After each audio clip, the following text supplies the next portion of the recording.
गन्ने की खेती जो करते हैं जिनको कोई काम नहीं रहता है, गन्ने बो दिए उसके बाद चौराहा डील करते हैं। कोहड़ा, कद्दू, लौकी, नेनुआ, तरोई जो लगाना चाहते हैं धीरे थोड़ा थोड़ा सब करते रहें। एक फसल पे कोई आधारित नहीं रहना चाहिए। 3 चीज़ से गन्ने का उत्पादन बढ़ सकता है। नंबर 1 ब्याज से, लंबाई से और बंधाई ठीक ठाक ढंग से करवा दें तो गन्ने में कोई घाटा नहीं है। 200 कुंटल 150 कुंटल निकल सकता है 1 बीघे में। नमस्कार दोस्तों, स्वागत है आपका हमारे YouTube चैनल अवध लाइव में। मैं हूं आपका दोस्त और होस्ट आशुतोष तिवारी।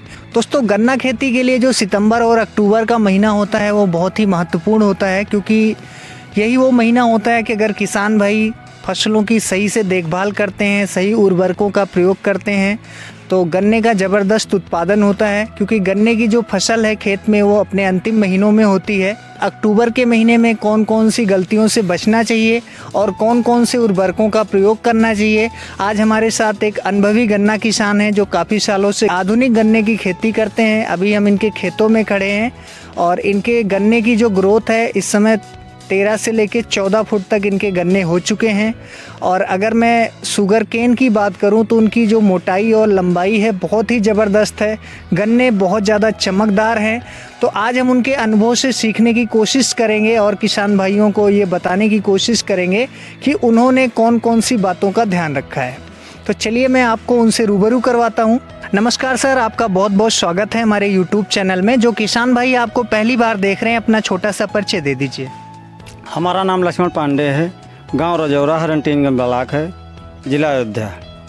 सर, गन्ने की खेती आप कितने सालों से करते आ रहे हैं, थोड़ा उसके बारे में बताइए। बहुत ज़्यादा दिन नहीं हुआ, लेकिन खरबूज, तरबूज, अनार, केला सब इंटरक्रॉपिंग करते करते, साफ फसल करते करते हमें पूरा अनुभव हो गया है। गन्ना बहुत बढ़िया है। अब की बार देखिए, गन्ना भिंडी साफ फसल लगाए थे, गन्ने की यील्ड यही आई है। जी जी बिल्कुल। और यहाँ पे आप देख सकते हैं दोस्तों, लगभग 2 हेक्टेयर में गन्ने की फसल हमारे है। कुछ में पेड़ी है, कुछ में बोआरिक है। गन्ना हमारा सब बढ़िया है। 1 एकड़ गन्ना सबसे ज़्यादा सुपर डुपर है। गन्ने की खेती में हम सोच रहे थे ज़्यादा से ज़्यादा कितना उत्पादन लिया जा सके। बिल्कुल। लेकिन अब की बार 1 एकड़ में ऐसा है कि एकड़ हमारे यहाँ 4 बीघे का होता है। जी जी। तो लगभग 800 कुंटल गन्ना लेने के मूड बनाए हुए हैं 1 एकड़ में। बिल्कुल 600 से 800 कुंटल गन्ना लगभग निकल सकता है। जी जी। की बार जितने गन्ने बोएंगे सब सुपर करके दिखाएंगे अगली बार आपको। बिल्कुल। सारे गन्ने लगभग 4-5 किलो के होंगे। जी जी। अब अक्टूबर प्लांट अब की बार लगाएंगे तो फरवरी प्लांट है। अक्टूबर में धान कटने वाला है, बस उसी में गन्ना लगाएंगे। बिल्कुल। हाँ। अच्छा पांडे जी, एक प्रश्न है कि ज़्यादातर जो किसान भाई हैं वो ये प्रश्न जानना चाहते हैं कि अपने गन्ने की जो फसल है, अक्टूबर का महीना है, बहुत ही महत्वपूर्ण होता है गन्ना किसानों के लिए, तो कौन कौन से उर्वरकों का इस महीने के दौरान प्रयोग करें कि गन्ने की लंबाई, मोटाई और चमक ये तीनों चीज़ें बढ़ें। गन्ने की मेन होती है जैसे ऑर्गेनिक खाद, ऑर्गेनिक गोबर खाद, सड़ी गोबर खाद आप खेत में डाल करके। ये पथरीली मिट्टी में हमने जो है ये उत्पादन बढ़िया किया है। ये एकदम ये कंकड़ है, इसमें पत्थर है, लेकिन हमने देखिए ये पत्थर दिख रहा है आपको, ये पत्थर है। ये कंकड़ पत्थर वाली मिट्टी में हमने किया। इतना बढ़िया कोई कर नहीं सकता जितना हमने किया है। बिल्कुल, ये देख सकते हैं दोस्तों, ये पूरी तरीके से पथरीली मिट्टी है जिसमें कि लक्ष्मण पांडे जैसे किसान हैं जिन्होंने ये संभव करके दिखा दिया है। तो ऐसे जो किसान हैं जो बहाना बनाते हैं कि रीजन और सीजन का रोना रोते हैं कि मिट्टी नहीं सही है और भी रिसोर्सेस की कमी का बहाना ढूंढते हैं, तो लक्ष्मण जी ऐसे किसानों के लिए एक बहुत बड़े एग्जाम्पल हैं। आप जो है कंकरीली पथरीली मिट्टी में अगर आपके जो इरादे हैं वो बुलंद हैं, हौसले बुलंद हैं, तो आप कर सकते हैं। और कुछ कहना चाहेंगे पांडे जी? और क्या कहना चाहेंगे, हम चाहेंगे सारे किसान मेहनत करें और बिना मेहनत किए कुछ कहीं मिलता नहीं। चाहे वो शहर हो, चाहे देहात हो, चाहे गांव हो, बिना मेहनत के कुछ मिल नहीं सकता सर। बिल्कुल मेहनत करनी पड़ेगी। खूब बढ़िया अच्छी जुताई कर दें मिट्टी पलटने वाले हल से तो खेत मजबूत हो जाता है। उसके बाद समय समय पर पानी, DAP, यूरिया, पावर बीडर से जुताई, खर निकासी, बीट कंट्रोलर। देख रहे हैं आप हमारे खेतों में कहीं घास फूस नहीं है। बीट कंट्रोलर का हम हमेशा उपयोग करते रहते हैं। सर, इसके अलावा बहुत सारे किसान भाई हैं जो कोराजेन का भी इस्तेमाल करते हैं, तो क्या आपने भी करा है? कोराजेन, क्लोरो नीली इंट्राप्लोर एक नाम से दवा आती है, उसका यही टेक्निकल नाम है। तो जैसे फटेरा हुआ और ये बटाको हुआ, उसमें भी रहती है। ये नहीं कोराजेन ही डालें, कोई न कोई डाल सकते हैं, ऐसे कोई बात नहीं है कोराजेन ही डालना हमें है, कोई न कोई चीज़ डाल सकते हैं। अच्छा सर, मैं देख पा रहा हूँ कि आपके जो गन्ने की ग्रोथ है, अगर मैं लंबाई और मोटाई की बात करूँ, जिसको बेसिकली शुगर केन बोलते हैं माल, ये तो ये काफ़ी सर मोटाई है। और एक ही जो मुझे लग रहा है बीज से आपके कई सारे इकट्ठे पेड़ निकले हैं, तो ये आपने कैसे संभव किया, थोड़ा उसके बारे में? ये जब टेम्परेचर नहीं रहता, जैसे फरवरी का लगा गन्ना है तो मार्च अप्रैल तक टिलरिंग आ जानी चाहिए। अप्रैल में जो गन्ने बुआई होती है उसमें टिलरिंग बनती नहीं है। तो मैं कहूँगा कि अक्टूबर सितंबर अक्टूबर में खूब बढ़िया से खेती मतलब खेत तैयार करके खूब बढ़िया से लगाएं, ताकि जो है उत्पादन अच्छा से अच्छा मिल पाए, कुछ प्रोत्साहन भी पाएँ आप।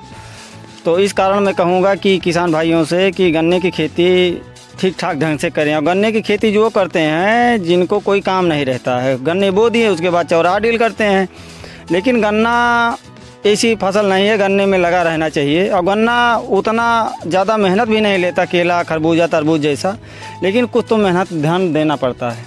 पांडे जी ने बताया कि इस समय जो है गन्ने की खेती में ये रिकॉर्ड बनाने के लिए एक प्रयास कर रहे हैं, और मुझे आशा है कि ये ज़रूर इसमें सफल होंगे। तर आजकल जो युवा हैं खेती किसानी से दूर भागते हैं, नौकरी की तलाश में शहरों की तरफ भागते हैं, जबकि खेती वगैरह करने में उनके दिमाग में ऐसे बहुत सारे वहम बैठे हैं। तो आप जो युवा भाई हैं जो खेती किसानी की तरफ आना चाहते हैं, उनको क्या मैसेज देना चाहेंगे? देखिए, मेहनत थोड़ी ज़्यादा, कभी मेहनत ज़्यादा करनी पड़ती है, कभी मेहनत कम रहती है। तो किसान के पास कुछ तो पूंजी नहीं होती, भाग जाते हैं, कुछ काम करना नहीं चाहते हैं, भाग जाते हैं। लेकिन मैं ये कहूँगा सबसे कि अगर खेती करना है तो कुछ बहुत ज़्यादा पूंजी नहीं लगती, थोड़े से स्टार्ट कीजिए, उसके बाद में धीरे धीरे डेवलप आप करेंगे।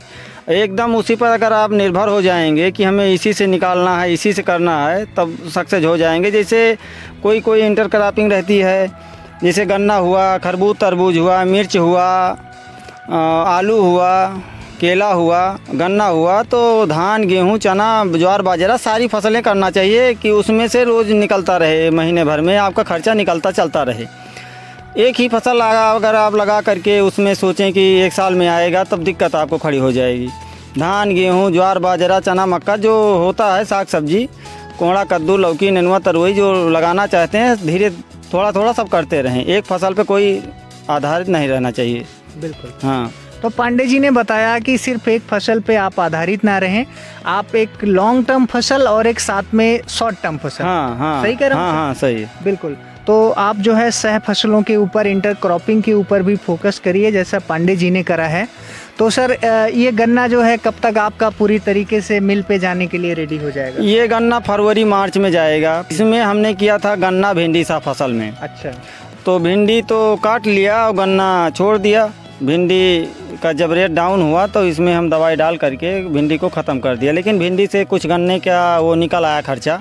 जी। आपकी लॉकडाउन की वजह से थोड़ा दिक्कत आई, लेकिन निकल आया कुछ। सर, आप एक अनुभवी किसान हैं और रिकॉर्ड उत्पादन गन्ने का करते हैं, तो जो गन्ना किसान भाई हैं उनको आप कुछ मैसेज देना चाहेंगे? गन्ने में मेन चीज़ होता है समय। बिल्कुल। गन्ने में नंबर 1 समय होता है, समय पर अपनी गन्ने की देख रेख करें। उसके बाद नंबर 2 बात आती है गन्ने का टिलरिंग, जिसको ब्यास कहते हैं। और नंबर 3 बात आती है गन्ने की लंबाई। 3 चीज़ से गन्ने का उत्पादन बढ़ सकता है। नंबर 1 ब्यास से, लंबाई से, और बंधाई ठीक ठाक ढंग से करवा दें तो गन्ने में कोई घाटा नहीं है। 200 कुंटल 150 कुंटल निकल सकता है 1 बीघे में। तो दोस्तों, आज हम जनपद अयोध्या में थे। ये थे श्री लक्ष्मण पांडे जी, एक आधुनिक गन्ना किसान जो कि रिकॉर्ड उत्पादन करते हैं अपने गन्ना की खेती से, और इस क्षेत्र में इनका नाम है। लोग इनका उदाहरण देके बताते हैं, काफ़ी दूर दूर से लोग इनसे सीखने भी आते हैं। तो दोस्तों, आशा करते हैं कि ये वीडियो आपको काफ़ी पसंद आया होगा। अगर आप हमारे चैनल पर नए हैं तो ज़्यादा से ज़्यादा सब्सक्राइब करें। हम इस तरीके की खेती किसानी से रिलेटेड वीडियो आपके लेकर आते रहते हैं। तो मिलते हैं दोस्तों एक नए वीडियो में नई स्टोरी के साथ। तब तक के लिए नमस्कार, जय हिंद, अपना ख्याल रखिएगा।